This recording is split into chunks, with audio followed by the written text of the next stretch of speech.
Hello friends, once again you are watching this YouTube channel and the name of channel is Chemistry Guruji। So आज के इस video के अंदर मैं आपको दिखाने वाला हूँ बेहद ही खास प्रैक्टिकल पोर्शन के बारे में। How the practical notebook can be prepared and which type of the experiments are involved in a chemistry practicals, इसके बारे में मैं आपको बताऊंगा। So as you know friends, in case of CBSE, if you are the student of CBSE, then 30 marks of practicals are there and 70% or you can say 70 marks जो होते हैं वो हमें थ्योरी से ऑब्टेन करने होते हैं, थ्योरी के होते हैं। अब देखो भाई, वैसे तो आपको बताया होगा आपके टीचर्स ने, लेकिन फिर भी मैं आपको बता देता हूँ।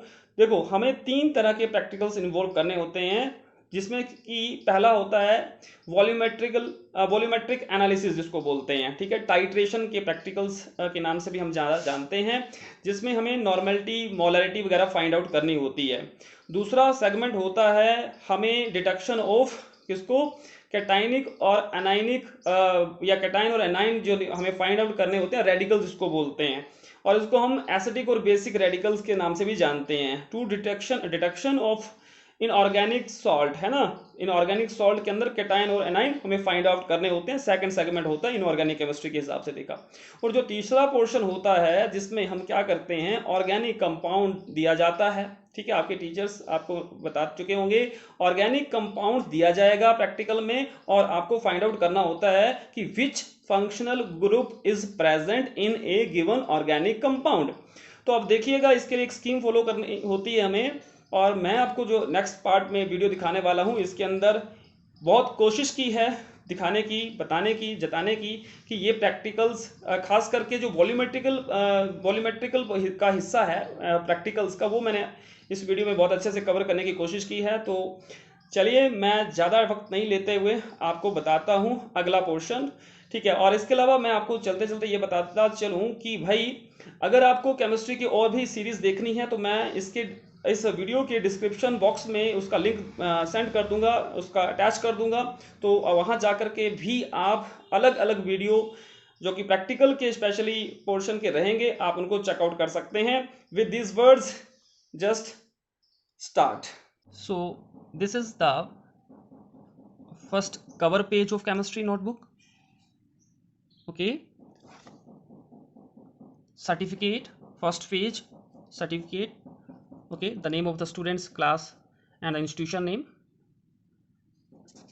Okay, so this one is the index, in which the name of experiment is mentioned with the experimental date and remarks and teacher signature, etc.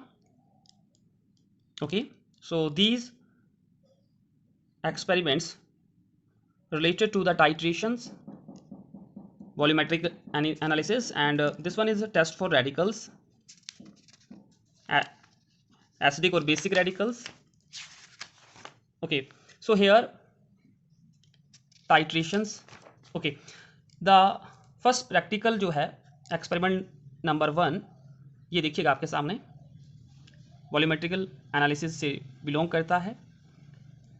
So you can watch and read, और you can pause the video to understand the terms including in it. Okay, so after then calculation portion ये mentioned है, ये देखिएगा। this one molarity से regarding है question. Oxalic acid का ये practical है, अननोन ऑक्सैलिक एसिड सॉल्यूशन का नॉर्मेलिटी मोलैरिटी, ये देखिएगा कैलकुलेट किया गया है। और इस पेज में ऑब्जर्वेशन टेबल है, और आप रीडिंग को भी अच्छे से चेकआउट करते हुए आगे बढ़ सकते हैं।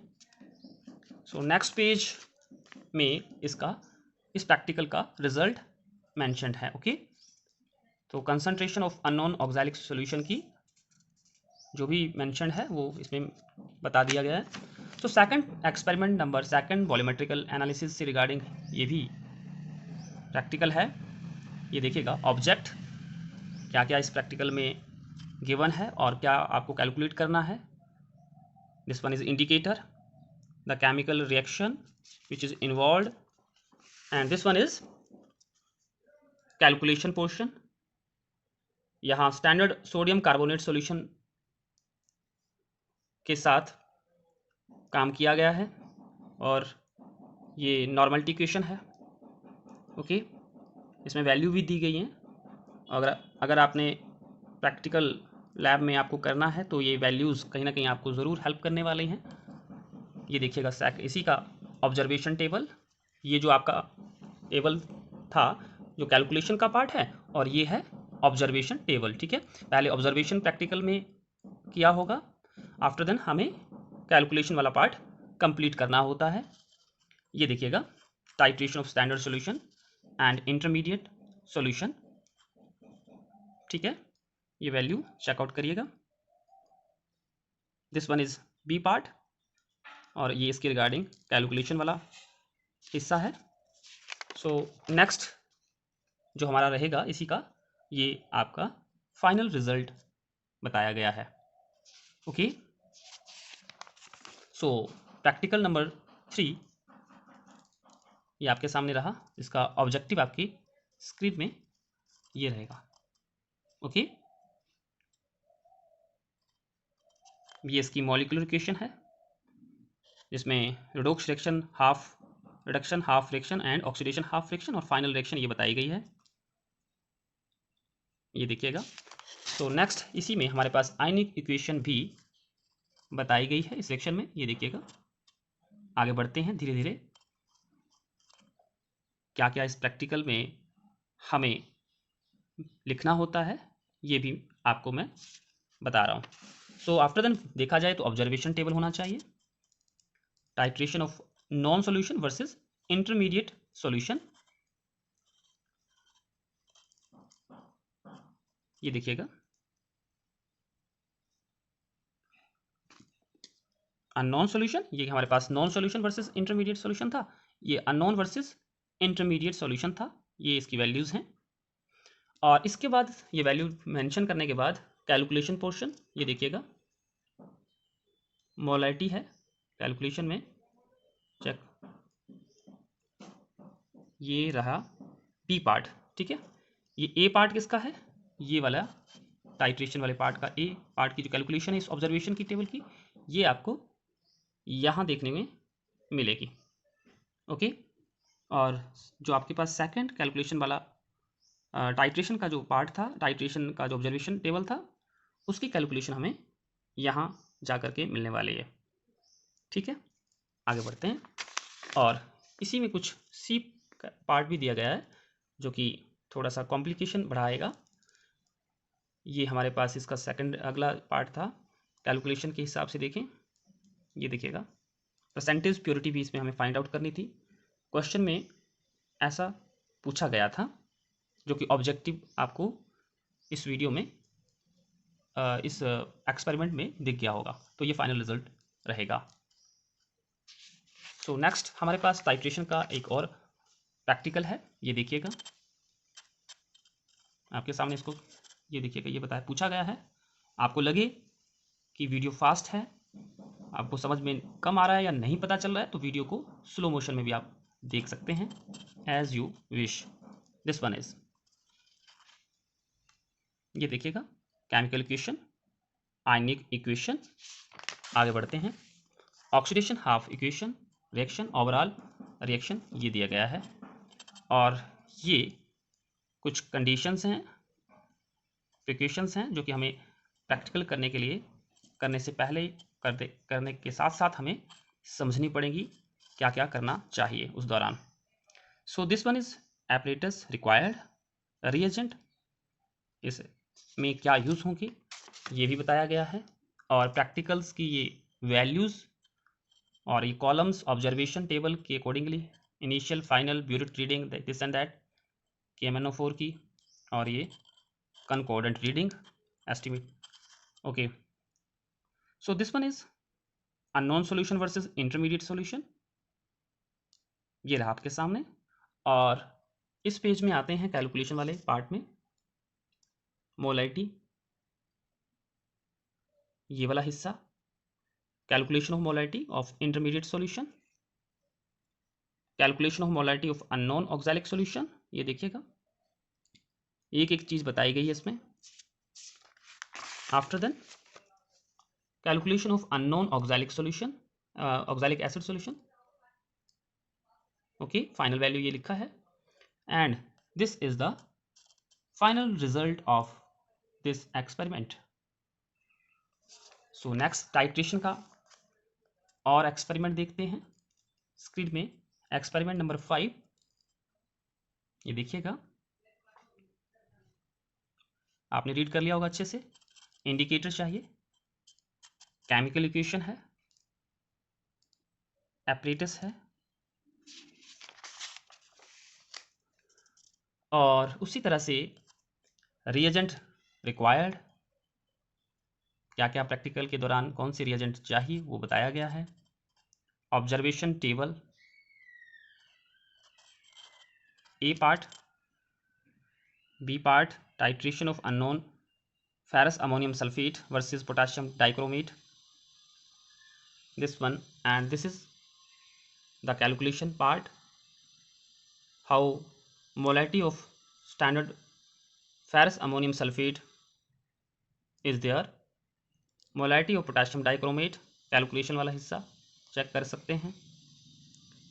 अब ये यहीं से हमें molarity of unknown FAS ferrous ammonium sulphate की कैलकुलेट करना बताया गया है। ये इसका फार्मूला है, तरीका है, मेथड है। और फाइनली M3 की वैल्यू यहाँ कैलकुलेट की गई है, ये M मोलैरिटी से रिगार्डिंग है, इंडिकेट बताया गया है। सेकेंडली ये देखिएगा, concentration of unknown ferrous ammonium sulphate find out किया गया है, और this is the requirement of this experiment in the form of result. So आगे बढ़ते हैं एक्सपेरिमेंट नंबर 6 की तरफ। ये यहाँ ऑब्जेक्ट है, क्या क्या निकालना है बताया गया है, इसमें पूछा गया। सो इंडिकेटर आपके सामने, chemical equation, chemical reactions, molecular reactions आपके सामने स्क्रीन पे, आयनिक रिएक्शंस, दिस वन। अब ऑब्जर्वेशन ड्यूरिंग द एक्सपेरिमेंट, ये आपके स्क्रीन में ये रहा। पहला part, ferrous ammonium sulphate versus intermediate K2Cr2O7 solution. दूसरा part, unknown ferrous sulphate versus intermediate potassium dichromate, और यहाँ से हमें वैल्यू निकालेंगे नॉर्मेलिटी ऑफ स्टैंडर्ड FAS की, normality of intermediate potassium dichromate की, normality of unknown ferrous sulphate की, ये देखिएगा, और ऐसे निकालते कैलकुलेशन करते जाना है। और यहाँ आपको क्या मिलेगा, M3 की वैल्यू और अननोन फेरस सल्फेट की वैल्यू, और ई पोर्शन तक ले गए हैं इसको, कैलकुलेशन ऑफ परसेंटेज प्योरिटी भी पूछा गया है, ठीक है। और ये इसका फाइनल रिजल्ट है।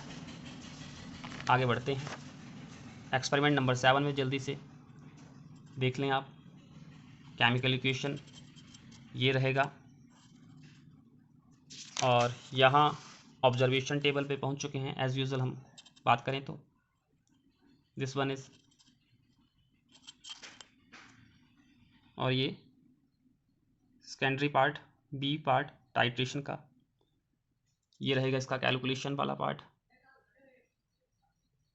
इसका सेकंड पार्ट, थर्ड पार्ट, उसकी आगे की कैलकुलेशन वाला हिस्सा, एंड इसका result. So these are the volumetrical experimental portion and now test for radicals. तो ये कुछ स्कीम है, पूछा गया है एम क्या करना है इसमें, और ये इसका एक्सपेरिमेंटल पोर्शन आपको बता दिया है। ऑब्जर्वेशन है, क्या स्कीम कैसे फॉलो करनी है बताया गया है, और क्या क्या इंडिकेशंस है ये आपको इस कॉलम में बनाना होता है, ये देखिएगा। सो नेक्स्ट देखते हैं जल्दी से। क्लोराइड आयन में भी प्रेजेंट, इसके लिए टेस्ट लगाए गए हैं, क्लोरीन की कन्फर्मेटरी टेस्ट होते हैं। एसिडिक रेडिकल्स और बेसिक रेडिकल्स की बात हो रही है। ओके, और यहाँ अमोनियम आयन की प्रेजेंस भी कंफर्म हो गई है इस टेस्ट लगाते ही। तो ये काफ़ी लंबी स्कीम होती है, बहुत सारे टेस्ट अप्लाई करने पड़ते हैं। ओके, और ये डबल सॉल्ट हैं। हाँ एक्चुअली तो ये डबल सॉल्ट काफ़ी कॉम्प्लिकेट होते हैं फाइंड आउट करने के लिए केमिस्ट्री के अंदर। एसिडिक और बेसिक रेडिकल की जहाँ तक बात हो रही है, देखिएगा गिवन मिक्सचर जो दिया जाएगा, एनाइन और कैटाइन, अमोनियम क्लोराइड हो सकता है, स्ट्रोंसियम नाइट्राइट हो सकता है। तो ये कैटाइन और एनाइन की डबल सॉल्ट की आइडेंटिफिकेशन है इस एक्सपेरिमेंट में। लाइक दैट बहुत सारे सॉल्ट होते हैं, तो स्कीम अलग अलग मिलेगी कैटाइन और एनाइन को फाइंड आउट करने की। ये देखिएगा, ये देखें आप, group test, conformity test, dry test, हर मेटल्स के आयन को हम अलग अलग मेथड से फाइंड आउट करते हैं। ये देखिएगा रिजल्ट, देखिए डबल सॉल्ट आ रहा ना, जिंक नाइट्रेट हो सकता है, मैग्नीशियम एसीटेट हो सकता है, कैटाइन, दो कैटाइन और दो एनाइन निकालने जा रहे हैं इस एक्सपेरिमेंट में। ये देखिएगा अगला एक एक्सपेरिमेंट एम और आ गया आपके सामने स्क्रीन में, confirmatory test, silver nitrate test, sulphate ion की बात हो रही है, बेसिक रेडिकल्स आपके सामने स्क्रीन में।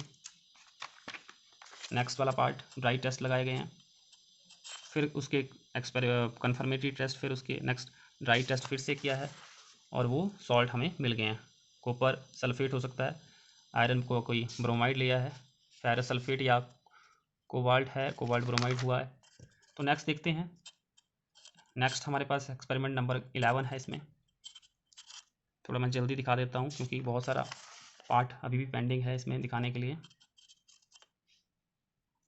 चलिए, निकल एक कैटाइन की फॉर्म में और मैग्नीशियम भी यहाँ दिखाया गया है जो कि इसका पार्ट होगा फाइनली। निकल सल्फेट हो सकता है, मैग्नीशियम कार्बोनेट होगा।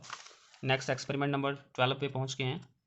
ये देखिएगा, ये पूरी स्कीम बताई गई है A to Z। The most difficult task to identify the acidic और बेसिक रेडिकल्स, स्पेशली यहाँ दो कैटाइन एनाइन की बात चल रही है, बहुत मुश्किल काम होता है। So chemistry is not a easy subject actually. So देखिएगा, यहाँ टिन निकाला गया है कैटाइन की फॉर्म में और बहुत सारे ग्रुप टेस्ट आपकी स्क्रीन में चल रहे हैं लगातार। ये देखिएगा, और उसके अगले टेस्ट, चलिए, कैल्शियम और टिन, और यहाँ पे एसीटेट और क्लोराइड आयन निकला था 14 एक्सपेरिमेंट में। कौन कौन से सॉल्ट निकल रहे हैं देखते चलिए।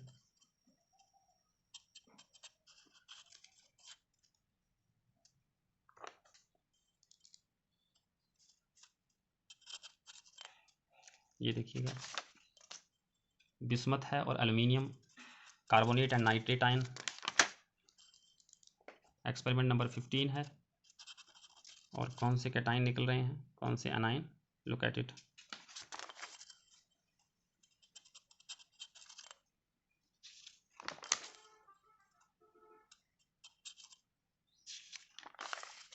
एक्सपेरिमेंट नंबर 16 आपके सामने, थोड़ा सा फास्ट होते हुए।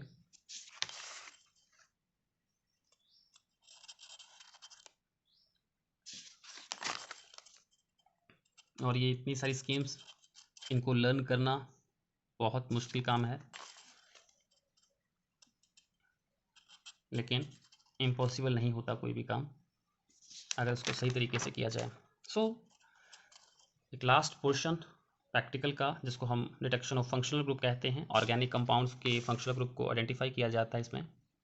सो ये देखिएगा, फंक्शनल ग्रुप को निकालने का जो प्रोसीजर होता है, फिजिकल प्रॉपर्टीज़ प्राइमरी इंडिकेशन होती है, और उसके बाद इसके कुछ अलग अलग टेस्ट होते हैं जिसमें nature of compound, burning test, detection of element दिखाया गया है, test for functional group, confirmatory test लगाए गए हैं, एस्टर टेस्ट लगाया है। तो ये एसिटेट, एसिटिक एसिड मतलब कार्बोक्सिलिक एसिड फंक्शनल ग्रुप की फॉर्म में ऑर्गेनिक कंपाउंड में दिखाया गया होगा।